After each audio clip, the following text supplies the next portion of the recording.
What's up, y'all? So look, as you all know, I'm a big superhero fanatic. But what you probably didn't know was when it came to the world of Batman, I never was a fan until recently. So today, we're going to talk about 8 villains that I really like from the Batman universe. All she ever says, come and see me for once. Come and see me for once. You don't ever come to me. Yeah. You don't ever come to me. Yeah. All she ever says, come and see me for once. Come and see me for once. You don't ever come to me. Yeah.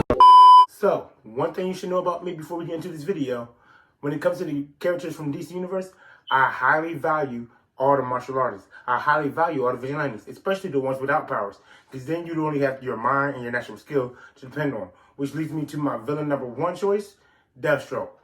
With his high military background, his martial arts skills, and of course his healing factor, he's one of the best villains ever. And he's one of the only few villains that can go toe to toe with Batman, and sometimes even surpass him. The next high profiler on the list who's a martial artist is Bronze Tiger, known as the best martial artist on the list. With his code not to kill anybody who's innocent, he's one of them few disciplined villains that Batman has.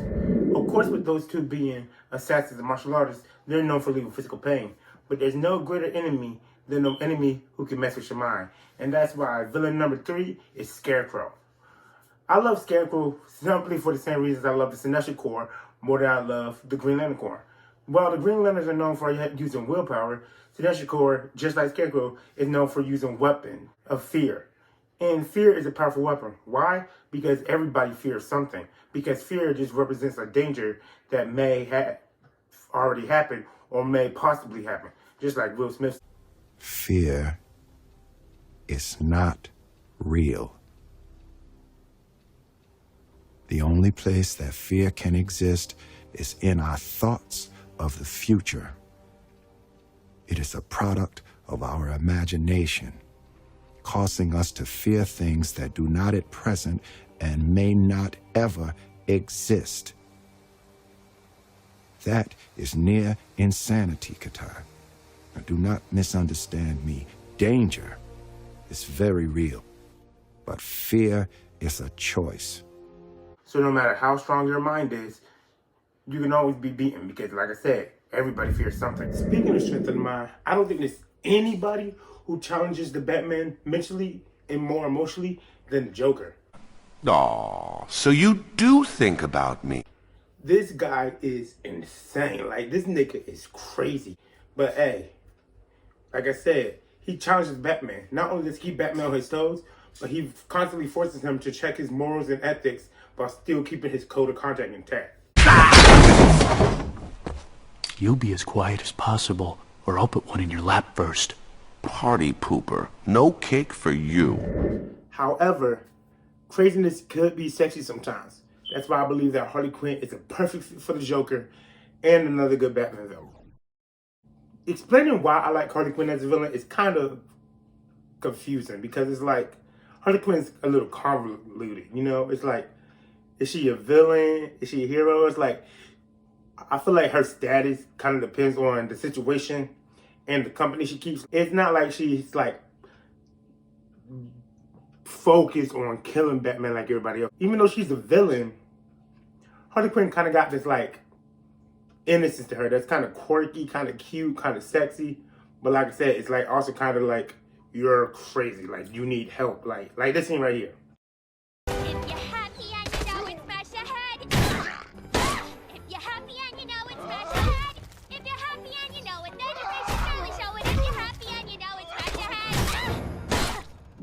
Besides vigilantes and assassins, I also really love shapeshifters. That's why Clayface is another one of my favorite Batman villains.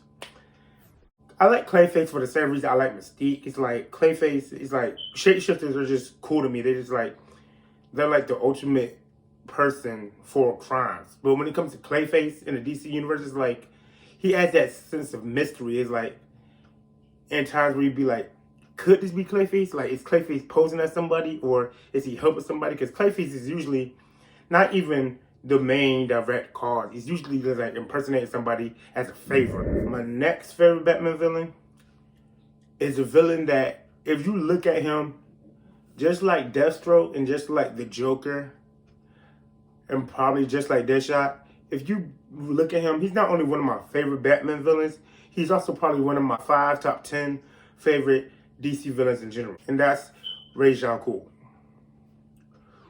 I like him simply because it's like, he's not one, I don't think he's evil. He's like, if you've seen Thanos or Wenwu from Shang-Chi or Magneto from the X-Men, he's one of those villains who's like, he has good intentions.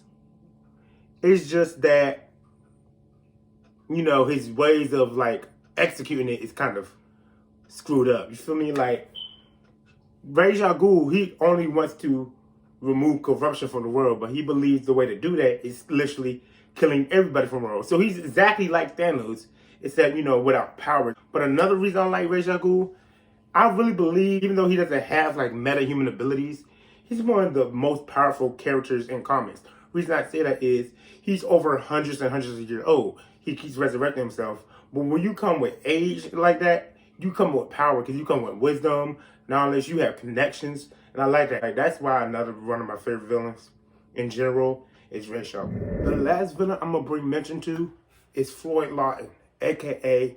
Deadshot. And as far as villains in general go, I feel like he's like, I don't think he's top 5, but he's definitely in top 10. Top 10, top 15 for overall DC villains. But as far as assassins and mercenaries go, he is top 5. I don't know, it's just like, I'm not going to get into details for real, but he has a very troubled, convoluted past and history. And it's one of those, it's like, at this point in time, he really doesn't care about his own life. So now he's just going on missions for the Suicide Squad, leading them, which is one of my favorite aspects about him, about how he's the leader of the Suicide Squad. But he's kind of like just going on missions, filling them out, because he has nothing else to do. Like, he feels like he has no other purpose. But at the same time, as he's fulfilling his missions, he's kind of hoping he dies. But the only thing that he's stringing onto is his connection to his daughter, which he hopes can get better. But at the same time, he doesn't want her to, like, live in his shadow. He doesn't want her to be embarrassed by him. He doesn't want to be, like, he doesn't want her to be embarrassed by him. He doesn't want her to, like, know what he does. But she does. So he wants to be around her. He wants to love her. He wants to help her grow up, but he doesn't want her around him at the same time. But like I said, he has a very troubled, convoluted past. But like I said, him as an assassin and mercenary is one of my favorite qualities. Him as a leader. And he has a very complicated, funny, to me it's funny relationship with Harley Quinn. But yeah, he's going to be the last villain I mentioned. But yeah, that's some of my favorite Batman villains.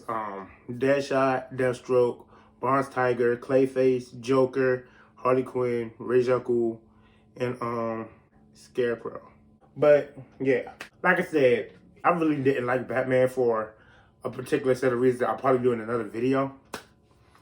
But I always liked it, like his connected universe. Like the kids, I'm probably going to do a whole video based on the Bat family because I really love the Bat family.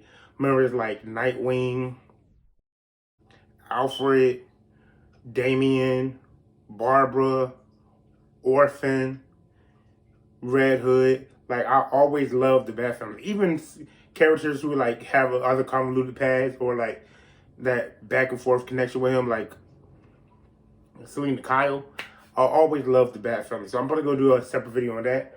But like I said, I always loved his connected universe. But like recently, I started becoming more of a Batman fan. Like recently, I started watching the Christian Bale Batmans. They're pretty good. I didn't really like the Batman movie with the Matt Reeves one. I really didn't like it. But I really love his Batman animated movies from the DC animated universe. Like Batman Hush is a good one. Batman Under the Red Hood is a good one. Another one is Bad Blood and Son of Batman. If you all like Batman and you need some Batman films or some new movie films in general, go check out the DC animated universe. Those movies are really good. And even his stuff like when he's with the Justice League, like Justice League Paradox, we don't see him per se, but we see Thomas Wayne as Batman from the New 52 from Flashpoint era. But if you look at all through comics, DC and Marvel mainly, I really believe like the question often comes out like who has the best rogue gallery, Spider-Man or Batman? I'm not Spider-Man fan, but like looking at the rogues gallery, I think honestly Batman has it. Like while Spider-Man has a whole bunch of people with meta powers, yeah, cool. But Batman, if you think about it, most of his rogues gallery, they don't have powers. They're only fighters. And even if you take that away, they are mentally intelligent or mentally deranged. And I think that makes the perfect villain because it's like you're smart enough to fuck with Batman or like smart enough to like get under his skin and stuff. So it's like, yeah. But I'm gonna try to keep making more videos. Like right now I'm on Christmas break. Y'all already know. If y'all seen my last video about like my motivation, y'all know how I'm feeling about making videos. But until then, I'm gonna see y'all later. Deuces.